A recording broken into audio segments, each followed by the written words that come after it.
Hello my dear students, आज की इस वीडियो के अंदर अपन बात करेंगे डिटेल्ड स्ट्रेटजी की। किनके लिए? बिगिनर्स के लिए, यानी जो बच्चे अभी बिल्कुल तैयारी शुरू कर रहे हैं उन बच्चों को क्या चीज़ें करनी है, क्या वो गलतियां करते हैं, कौन सी ऐसी चीज़ें जिनका उनको खास ध्यान रखना है, क्या सोर्सेज हैं, कहाँ से पढ़ना है, कैसे पढ़ना है, वो सारी बातें। वीडियो शुरू करने से पहले मैं एक बात बिल्कुल क्लियर कर दूं, पूरी देखना वीडियो। अगर देखनी है तो पूरी देखिए, ठीक है जी, क्योंकि एक एक पॉइंट को मैं बिल्कुल डिटेल में एक्सप्लेन करूंगा। ये वो गलतियां हैं, अच्छा ग्रामर यहां से करिए, वो कैब यहां से करिए, आरसी के लिए इन सोर्सेज को देखिए, एक एक चीज डिटेल में बात करूंगा। चाहे 2x स्पीड पर देख लेना, लेकिन अगर देखनी है तो फिर पूरी वीडियो देखना, वरना यहीं बंद कर सकते हो। ठीक है जी, आ जाइए। पहली बात तो ये कि ये जो स्ट्रेटेजी है ये सब एग्जाम के लिए, CGL, CPO, steno, CHSL, CDS, इन सबका सिलेबस ऑलमोस्ट सेम है, सबके लिए बात भी सेम है। बैंक के लिए बस डिफरेंस क्या आ जाएगा कि इसके अंदर जो रीडिंग वाला पोर्शन है उसका वेटेज सबसे ज्यादा है, 75 to 70% इसके अंदर रीडिंग वाला ही पोर्शन है, क्लोज टेस्ट, पैसेज, पीक्यूआरएस। तो उस पर मेहनत आपको नॉर्मल से ज्यादा करनी पड़ेगी, इसके लिए मैं अलग से बता दूंगा। ग्रामर और वोकैब के लिए बैंक की भी स्ट्रेटेजी सेम रहेगी। ठीक है जी, आ जाइए। सबसे पहले स्ट्रेटेजी शुरू करने से पहले कुछ ऐसी बातें जो आपकी मदद करेंगी ऐसा बच्चा ना बनने में। कैसा बच्चा ना बनने में? आपने देखे होंगे आपके आसपास कुछ ऐसे बच्चे हैं, 2 साल हो गए तैयारी करते हुए, 3 साल हो गए तैयारी करते हुए, और अभी भाई का सिलेबस ही पूरा नहीं हुआ। उससे जब भी पूछो क्या कहेगा? यार फलाना सर बढ़िया नहीं था, फलानी मैडम बढ़िया नहीं थी, फलानी ऐप बढ़िया नहीं थी। उस भाई का अभी तक सिलेबस ही पूरा नहीं हो रहा। 2.5-3 साल हो गए हैं, अभी वो कोर्स की ही वीडियो देख रहा है, कभी किसी की कभी किसी की। अगर चाहते हो कि, और मैं झूठ नहीं बोल रहा हूं, ऐसे बच्चे आपके आसपास में हैं, थोड़ी सी नजर घुमा के देखने की जरूरत है। ऐसा आपको 50% से ज्यादा क्राउड ऐसा मिलेगा आपको तैयारी करने वाला। तो अगर तुम चाहते हो कि तुम वैसे बच्चे ना बनो तो इन चीजों का खास ध्यान रखना। सबसे पहली बात, अपने दिमाग में एक चीज बिल्कुल क्लियर कर लें आज ही, कि अगर आपको कोई भी इनमें से एग्जाम की तैयारी करनी है तो मिनिमम आपको 1 साल लगेगा ही लगेगा। इस बात को अपने दिमाग में बिल्कुल क्रिस्टल क्लियर कर लें। ठीक है जी, 1 साल आपको देना ही देना पड़ेगा। वो थंबनेल देखना, मात्र 2 महीने में बने इंस्पेक्टर, इस वीडियो को देख के चले जाओ, आ जाएंगे 200/200। कोचिंगों के बाहर पोस्टर देख लेते हो, मात्र 3 महीने की तैयारी में पाए प्रतिष्ठित सरकारी नौकरी। वो सब ड्रामे। मुझे लगता है कि ये बात शायद बताने वाली नहीं है, जिसके पास भी इतना आईक्यू होगा कि वो गवर्नमेंट जॉब के लायक है तो वो ये बात समझ रहा होगा कि भैया सिलेबस कंप्लीट करने में 8-10 महीने लग जाएंगे, फिर उसको अच्छे से तराशना भी है, प्रैक्टिस भी करनी है, अपनी कमियों पे काम भी करना है। 1 साल अगर तैयारी का आपके पास हो तो तैयारी करें, वरना तैयारी बिल्कुल स्टार्ट ही ना करें। बिल्कुल सिंपल सीधी बात, नो बकवास। ठीक है जी, अगली बात, ऑफलाइन कोचिंग के अंदर क्या होता है या क्या होता था मेनली, अब तो ऑफलाइन कम चलती है, पहले ऑफलाइन ज़्यादा चलती थी। उसमें क्या होता था कि रोज़ की 2 सब्जेक्ट की क्लास होती थी, कभी मैथ्स इंग्लिश की होगी, कभी मैथ्स रीजनिंग की होगी। रोज़ की आपकी 2 सब्जेक्ट की क्लास हो रही है, 3 घंटे क्लास होती है, बच्चा आता है, उसके नोट्स बनाता है, प्रैक्टिस करने का भी टाइम मिल जाता है उसको। अब क्या हो गया? ऑनलाइन हो गया। बच्चे सोचते हैं यार कौन लंबा कोर्स लेगा, जैसे अगर मैं अनअकैडमी की बात करूं, कौन लंबा कोर्स लेगा, कौन 1 साल की वैलिडिटी वाला कोर्स, 3 महीने का वैलिडिटी वाला ले लेते हैं, 2-3 हज़ार का आ जाएगा, सारा दिन रात वीडियो देखेंगे, कोर्स पूरा कर लेंगे, है ना। और अगर अगर मतलब वैलिडिटी 2 साल की भी पड़ी है, फिर भी सोचेंगे नहीं नहीं, अरे इतना टाइम थोड़ी है, सिलेबस कंप्लीट करने में थोड़ी इतना टाइम लगाऊंगा, 3 महीने में सारा सिलेबस कंप्लीट कर दूंगा। दिन रात वीडियो देखे जा रहा है, 10-10 20-20 घंटे वीडियो देखे जा रहा है, सुबह बैठता है शाम को उठता है, सारा नहीं नहीं आज तो सारा अलजबरा एक साथ ही देख लूंगा मैं। बच्चे अगर वीडियो देखने से सिलेक्शन होते तो तुम सारे इंस्पेक्टर लग जाते अब तक। तो इस बात को समझ लेना कि ये जो बच्चे ऑनलाइन में चारों सब्जेक्ट इकट्ठे चला के चलते हैं बच्चे, आपका जिंदगी में कभी सिलेबस पूरा नहीं होगा। क्यों? क्योंकि तुम शुरुआत करोगे कुछ, पहले दिन चारों वीडियो देख पा रहे हो, दूसरे दिन फिर नोट छूट जाएंगे 2 चीज़ों के। जब सारे चैप्टर खत्म, एक एक चैप्टर खत्म हो गया ना सबका, फिर तुम्हारी प्रैक्टिस छूटेगी, किसी के नोट छूटेंगे, किसी का लेक्चर छूटेगा, किसी का प्रैक्टिस छूटेगा। कोर्स कर भी रहे हो और हो भी नहीं रहा, दलिया बन जाएगा लास्ट में, ऐसे कुकर में सिट्टी बज जाएगी। तो ध्यान रखना, जो भी ऐसे बच्चे हैं जिनको अगर सही में तैयारी करनी है और 1 साल के अंदर अपना सिलेबस ढंग से पूरा करना है, 4 सब्जेक्ट इकट्ठे ना चलाएं, 2-2 का पेयर बना लें। इंग्लिश रीजनिंग का पेयर बना सकते हो, इंग्लिश मैथ का पेयर बना सकते हो, जो पेयर आपको सूटेबल हो, जिसका कोर्स, मतलब कई बार क्या होता है, जैसे इंग्लिश का नया बैच थोड़ा लेट शुरू हो रहा है तो अभी मैथ्स रीजनिंग का पेयर बना लिया। अपनी सुविधा अनुसार कोई भी 2-2 सब्जेक्ट के जोड़े बना लें। ठीक है जी, लेकिन इसमें क्रूशियल बात है, 2 सब्जेक्ट जब पूरे हो जाएंगे और अगले 2 जब करने निकलोगे तो हफ्ते के अंदर 2 दिन ऐसे रखना ये पिछले 2 रिवाइज करने के लिए, वरना ये साफ हो जाएंगे 3-4 महीने के बाद। समझ में आया? 2-2 सब्जेक्ट करके चलाएं, ताकि एक सिंपल सी बात है बच्चे, जब तक आप इस क्रोनोलॉजी को फॉलो नहीं करोगे ना, वीडियो देखना, नोट्स बनाना, चैप्टर वाइज प्रैक्टिस करना, फिर प्रीवियस ईयर लगाना, ये जब तक चारों स्टेप पूरे नहीं होंगे तब तक आपको फीलिंग कभी आएगी नहीं कि मुझे कुछ आता है या मेरा सिलेबस पूरा हो चुका है। वो कॉन्फिडेंस डेवलप ही नहीं होगा कि तुम पेपर में अच्छा स्कोर कर पाओ। और उसके लिए ज़रूरी है कि आपके पास एम्पल टाइम हो। अगर दिन में 4 सब्जेक्ट चलाओगे, 1.5 घंटे एक सब्जेक्ट की क्लास है, 6 घंटे वीडियो देखते हो, 6-7 घंटे उनके नोट्स बनाने में लग जाते हैं, तो सेल्फ स्टडी कब करोगे? चैप्टर वाइज प्रैक्टिस कब करोगे? जो टीचर बोलेगा कि इस चैप्टर के 200 सवाल लगा लो, वो कैसे लगाओगे, कब लगाओगे बताओ? तो वो चीज़ संभव नहीं है। उस चीज़ से बाहर आ जाएं। अपने आप को तैयारी के लिए 1 साल आपको देना ही पड़ेगा। ठीक है जी। टॉपर इंटरव्यू देख लेते हैं। मैंने 2 महीने पढ़ाई करी थी sir. Actually I started preparing for SSC just 2 weeks before the exam and I cleared it very easily. It was a 10th level syllabus, you know. बच्चे मतलब थोड़ी मोटी तुम भी शर्म करे करो, ऐसी झूठ बोलने वाले थोड़ी मोटी शर्म करे करो। जब रात रात वहाँ 13-13 14-14 घंटे घिसते हो, साल साल लगाते हो, वहाँ इंटरव्यू में जाके क्यों झूठ बोलते हो यार? क्यों दूसरों को किसी को बेवकूफ़ बनाते हो? और चलो मान लिया, और मान लिया एक आधा कोई 0.00001% कोई बच्चे ने अगर 4 महीने में 6 महीने में सिलेबस कर भी दिया, तो वो कैसा बच्चा होगा? वो ऐसा बच्चा होगा, मैथ्स बैकग्राउंड से होगा, इंग्लिश का नॉवल पहले ही पढ़ता है, हॉलीवुड फिल्में देखता है बिना सबटाइटल के, इंग्लिश उसकी पहले मजबूत है, न्यूज़पेपर उसने लगा रखा है, जीके उसकी वैसी बढ़िया है। ऐसा बच्चा अगर कर भी क्या, तो वो बात सब पर एप्लीकेबल है क्या? अगर उसैन बोल्ट 100 मीटर 9.6 सेकंड में भाग सकता, तुम भी भाग सकते हो क्या? तो हर एक बच्चे का बच्चे लेवल अलग होता है। इन सब चीज़ों में ना पड़े। मैं फिर बता रहा हूँ, वीडियो डिटेल्ड होगी, एक एक पॉइंट पे बात करूंगा। जो तुम गलतियां करते हो 2x स्पीड पे देख लेना, लेकिन पूरी देखना। ठीक है जी। अगला पॉइंट, जब तक आप ये नोट्स और प्रैक्टिस, कुछ बच्चे नोट्स भी नहीं बना रहे, नहीं नोट्स की क्या जरूरत है, पीडीएफ ले लेंगे ना सर, वो पीडीएफ दे दिया करो नोट्स की।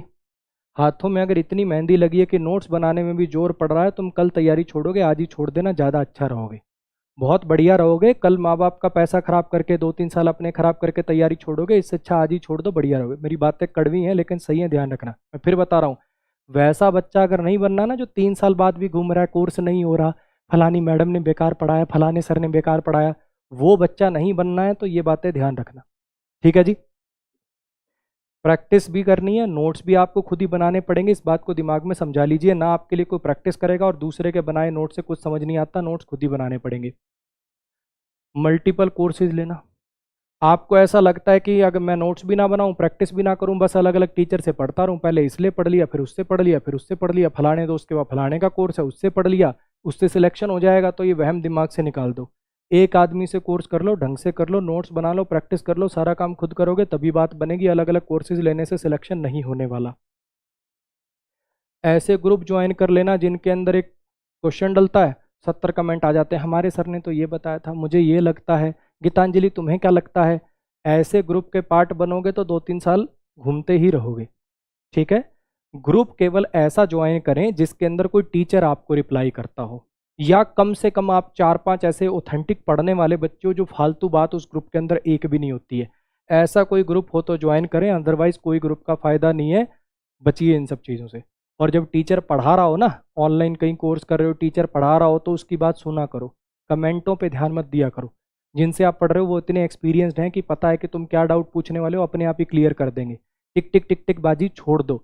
ऑफलाइन में क्या होता था, जब टीचर पढ़ाता था तो सुनते थे कि बीच में टीचर पढ़ा, सर ये करते थे ऐसे।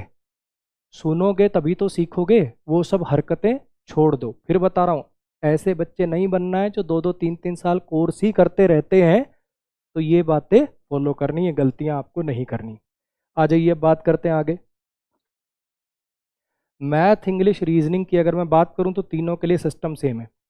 सबसे पहले आप वीडियो देखेंगे, किसी से भी कोर्स करिए, मैं नहीं कह रहा इंग्लिश का मेरे से ही करिए, जिसका आपको समझ आता है, मैथ का जिसको आपको समझ में आता है, रीजनिंग का जिसको आपको समझ में आता है, जो आपको टीचर बढ़िया लगे, जिसका पढ़ाने का तरीका अच्छा लगे, जिसका आपको अच्छा समझ में आ जाए, जो आपके दोस्त ने बताया, भाई ने बताया, XYZ, अपना टीचर चूज़ करिए। अपना यूट्यूब पे वीडियो देख लो, 2-2 3-3 सबकी, जिसका अच्छा लगे कंटेंट, जिसका आपको समझ में आ रहा है, उसका अपना ज्वाइन कर लो।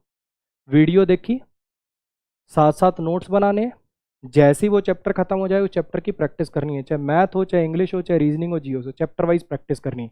इंग्लिश की मैं बता रहा हूँ, मैथ्स के लिए जो टीचर पीडीएफ देते हैं उससे भी लगा सकते हो, राकेश सर वाली वो 9300 किताब आती है उससे भी लगा सकते हो, कोई किरण से भी लगा सकते हो, जो आपको टीचर रिकमेंड करे उस एक किताब से अपने हर चैप्टर के चैप्टर वाइज क्वेश्चन लगा लीजिए। इंग्लिश में पर चैप्टर 200 सवाल के करीब, मैथ्स के अंदर पर चैप्टर 300-400 सवाल के करीब, और रीजनिंग के अंदर पर चैप्टर 100-150 सवाल के करीब बहुत रहेंगे। ठीक है जी। अच्छा, जब वो सारे चैप्टर खत्म हो जाएं तो ये चैप्टर वाइज एक बार दोबारा रिवाइज कर दीजिएगा, नोट्स एक बार दोबारा गो थ्रू होकर चैप्टर वाइज सारे दोबारा रिवाइज कर लीजिएगा जब सारे चैप्टर खत्म हो जाए, और फिर प्रीवियस ईयर पेपर सॉल्व करिएगा। मैथ्स इंग्लिश रीजनिंग के लिए इतना पार्ट कॉमन रहेगा, और जब तक आप ये पार्ट नहीं करोगे तब तक यूट्यूब पे कमेंट ही करते रहोगे, सर मेरी इंग्लिश वीक है, सर मेरा मैथ वीक है, सर मेरी इंग्लिश वीक है, मेरा मैथ वीक है। ये प्रोसेस के गो थ्रू आपको होना ही होना पड़ेगा। अगर मैं जीके जीएस की वगैरह की आपकी बात करूं, इसके अंदर बच्चे अपनी अपनी प्रेफरेंस है, कई बच्चों को खुद ही बुक से ही याद हो जाता है ना, इतने डेडिकेटेड होते हैं कि यार इतना वास्ट इसका सिलेबस है कि अगर इसकी वीडियोस देखने चले तो भैया बहुत टाइम लग जाएगा, तो वो सीधा ल्यूसेंट से, एनसीईआरटी से, जहाँ से भी उनको ठीक लगता है वो पढ़ लेते हैं। सबका अपना अपना है, कोई बच्चों को भैया उससे किताब से नहीं मजा आता, नहीं पढ़ पाते, तो फिर कोर्स से ही करते हैं। तो बच्चे अगर आप वीडियो देखते हो इसकी, तो कोशिश करिए कि जीके जीएस में ना कुछ ज़्यादा समझने वाला डीप कुछ होता नहीं है, तो 2x स्पीड पे देख लिया करो, रिकॉर्डेड देखो इसकी वीडियो लाइव की बजाय। ठीक है जी।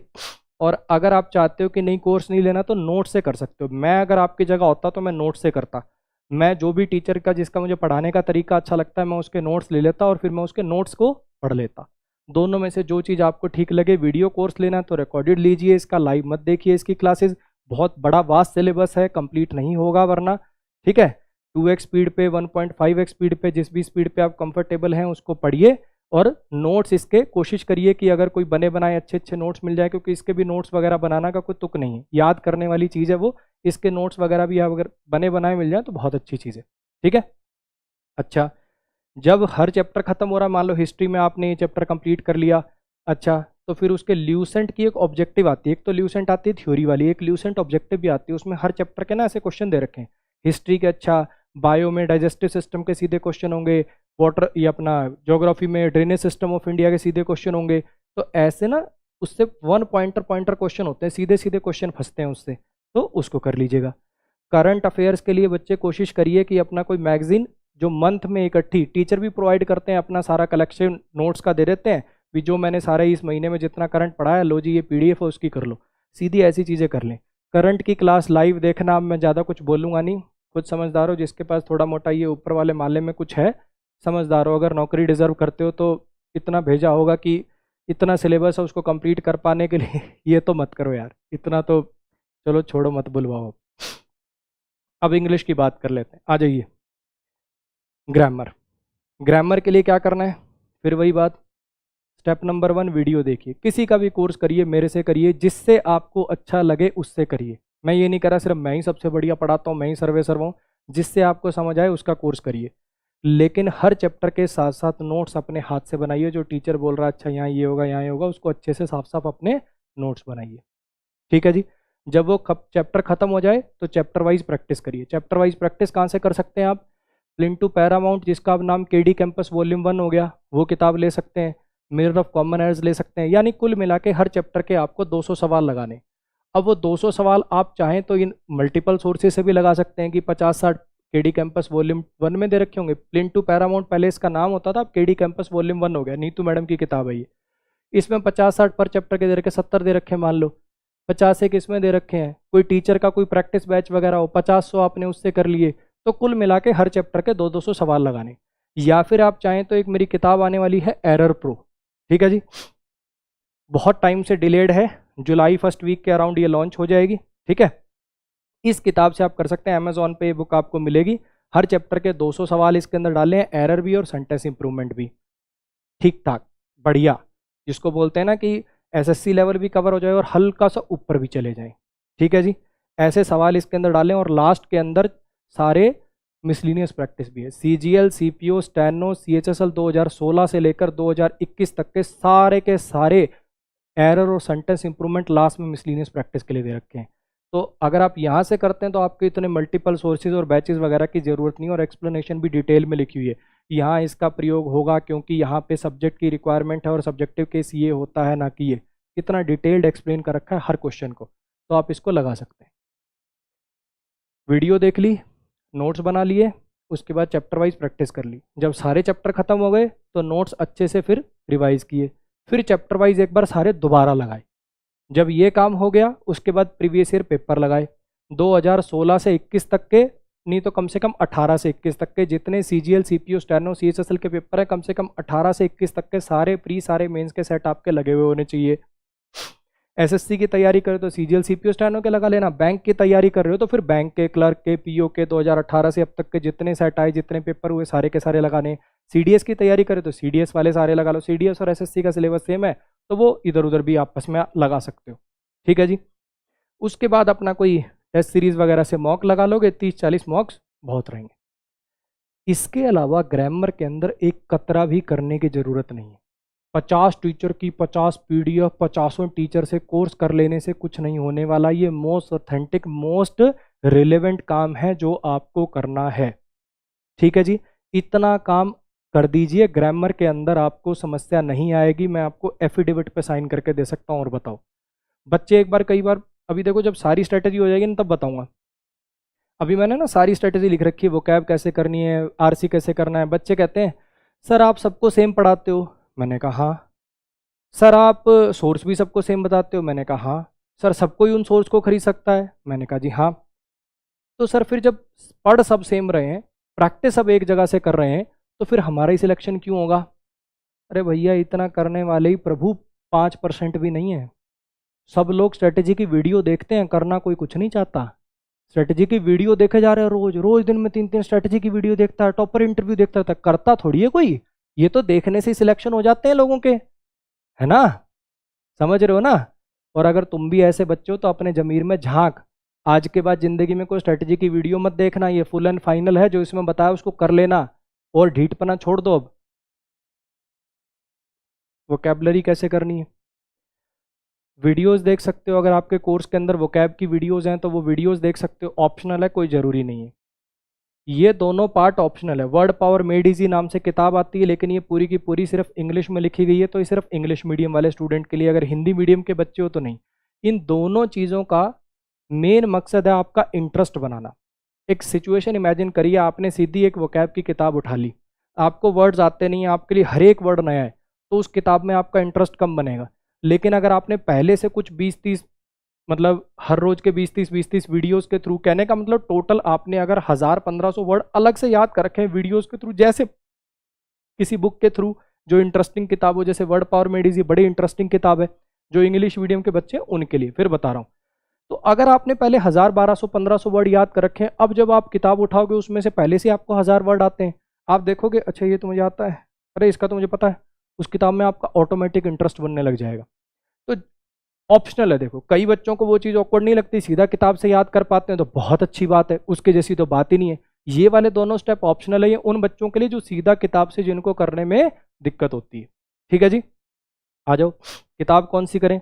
एक तो मेरी किताब आती है भाई वोकैब प्रो नाम से, वो भी अमेजोन पे अवेलेबल हो जाएगी, उसका अपडेटेड वर्जन जुलाई 1 वीक में लॉन्च हो जाएगा। एक ब्लैक बुक करके आती है ना, और एक KD कैंपस वॉल्यूम 2 आती है, तीनों में से कोई एक किताब ले लेना। अब सर मेरे पास फलानी किताब है, दिगड़ी किताब है, वो कर लेंगे भाई, जो तुम्हें अच्छी लगे वो कर लेना। मैंने जो 3 किताबें जो बच्चे ऑथेंटिक मानते हैं वो आपको लिख दी हैं।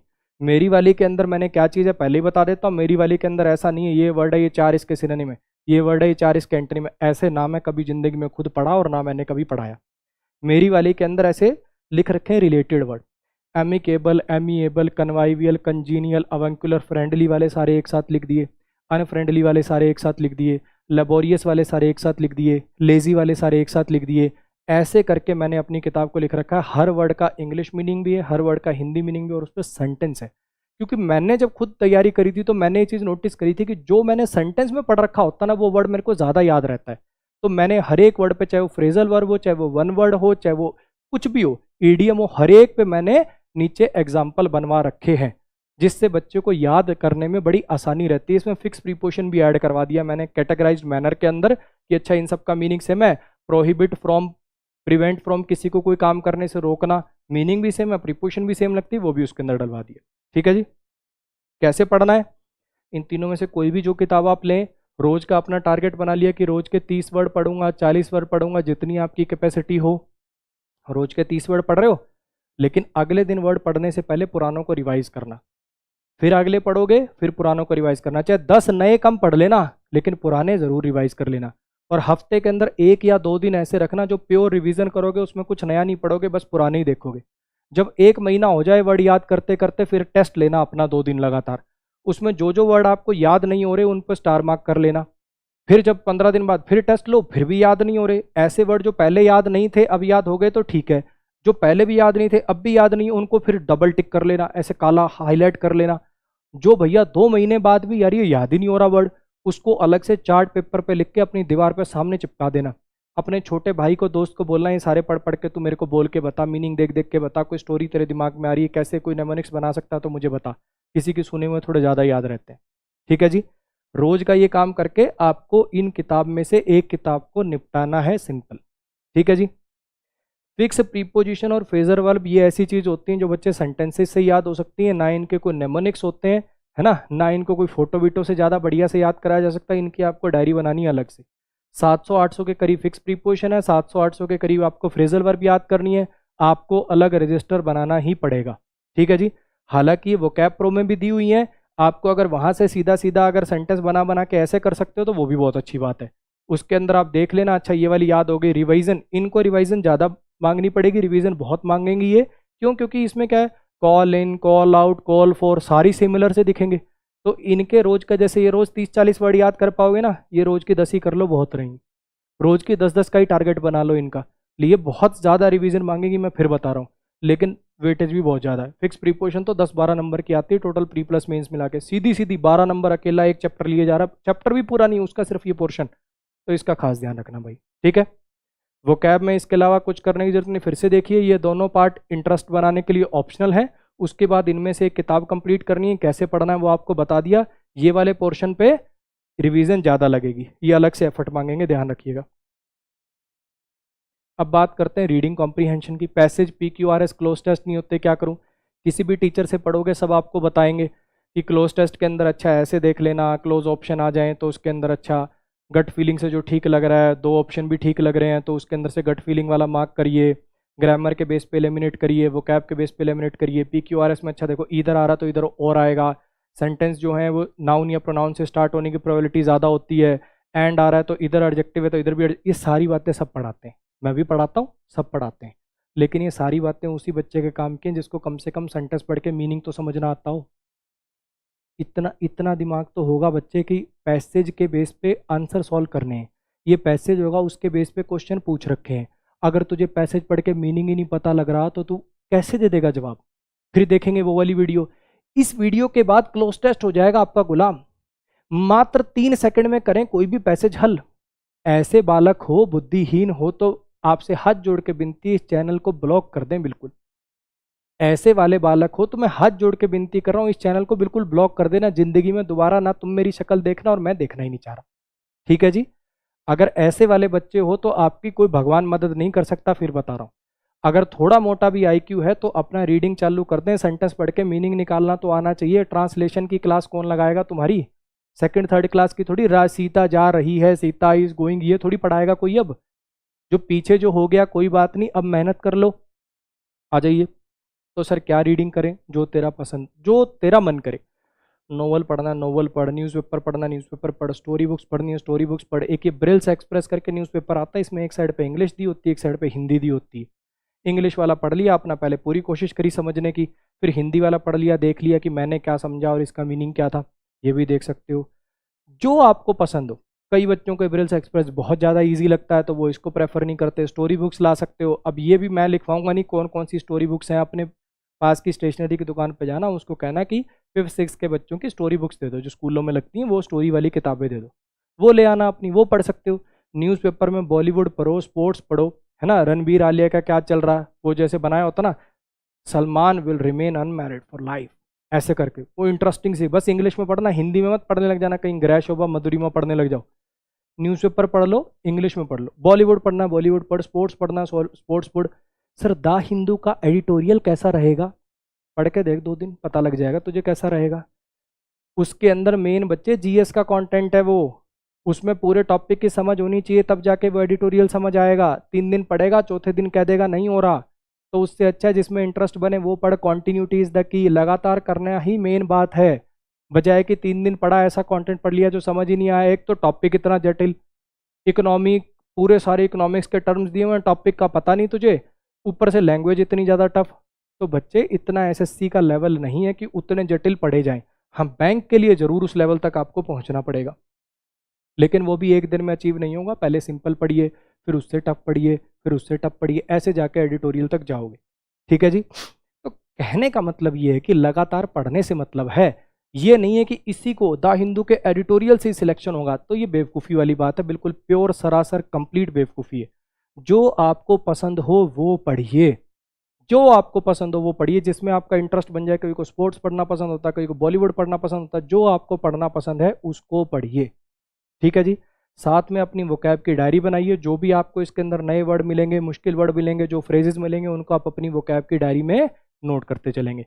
कई बार कुछ फ्रेज आ जाते हैं, जैसे he is good for nothing. अब ये गुड फॉर नथिंग थोड़ी मिलेगा आपको डिक्शनरी में, इसको गूगल करना पड़ेगा। तो ऐसे जितने नए वर्ड, जितने फ्रेजेस मिले, उनको अपना वोकैब की डायरी में नोट करते चलिए। रोज कितनी देर पढ़ें? 1 घंटे के करीब एसएससी के लिए, 45 मिनट भी चलेगा, 45 minutes to 1 hour SSC CDS के लिए, और कम से कम इसमें 3 घंटे भी जा सकते हो। बैंक वाले जो बच्चे हैं, आपको रीडिंग पर मेन फोकस करना है इंग्लिश के लिए। 2, ढाई, 3 घंटे, जितने घंटे आप पढ़ सकते हो, आपका मेन पोर्शन रीडिंग ही है। कम से कम 75 to 80% आपका पैसेज पीक्यूआरएस क्लोज टेस्ट ही आ रहा है। तो आपको इस चीज़ पर मेन ध्यान देना पड़ेगा। आपको अपना लेवल वो बनाना पड़ेगा कि द हिंदू का एडिटोरियल भी आपको समझ आए। ठीक है जी।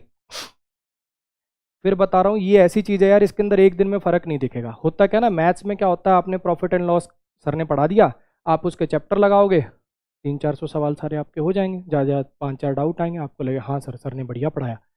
लेकिन ये ऐसा पोर्शन है, ये आयुर्वेदिक टाइप ट्रीटमेंट मांगेगा। इसमें एलोपैथी काम नहीं करेगी, इसमें रीडिंग आपको एक दिन में इफेक्ट नहीं दिखाएगी। ये नहीं है कि आपने आज रीडिंग शुरू करी, कल आपके क्लोज टेस्ट में नंबर बढ़ने शुरू हो गए, नहीं होगा भैया ऐसा। आपको हिंदी मीडियम वाले स्टूडेंट को कम से कम 6 महीने, और जो इंग्लिश मीडियम के कम से कम 4 महीने लगेंगे ही लगेंगे, उसका कोई और ऑल्टरनेटिव नहीं है। तो भाई ये थी स्ट्रेटजी।